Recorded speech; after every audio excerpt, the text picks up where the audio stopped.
എളവള്ളി ഗ്രാമപഞ്ചായത്തിലെ പൂവത്തൂരിൽ ladies fitness centre തുറന്നു. ലേഡീസ് ഫിറ്റ്നസ് സെന്ററിന്റെ ഉദ്ഘാടനം ഗ്രാമപഞ്ചായത്ത് പ്രസിഡന്റ് ജിയോ ഫോക്സ് നിർവഹിച്ചു. വൈസ് പ്രസിഡന്റ് ബിന്ദു പ്രദീപ് അധ്യക്ഷയായി. ജനപ്രതിനിധികളായ ജീന അശോകൻ, PM അബു, ചിറ്റാട്ടുകര സർവീസ് സഹകരണ bank director Ashokan Mookkola, Kudumbashree CDS vice chairperson Saleeja Shameer എന്നിവർ സംസാരിച്ചു. വനിതകൾക്കായി ആരംഭിക്കുന്ന ഗ്രാമപഞ്ചായത്തിലെ രണ്ടാമത്തെ ജിമ്മാണിത്.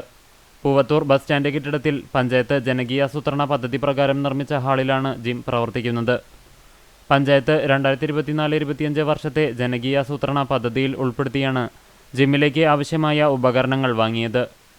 Treadmill, twister, flywheel, shoulder press, adjustable bench, leg extension, multi bench, spin bike എന്നീ ഉപകരണങ്ങളാണ് ഫിറ്റ്നസ് സെന്ററിൽ ഒരുക്കിയിട്ടുള്ളത്. 650 ചതുരശ്ര വിസ്തീർണമുള്ള ഹാളിൽ tiles, washing basin, dressing room, കുടിവെള്ള സൗകര്യം എന്നിവയും സജ്ജമാക്കിയിട്ടുണ്ട്.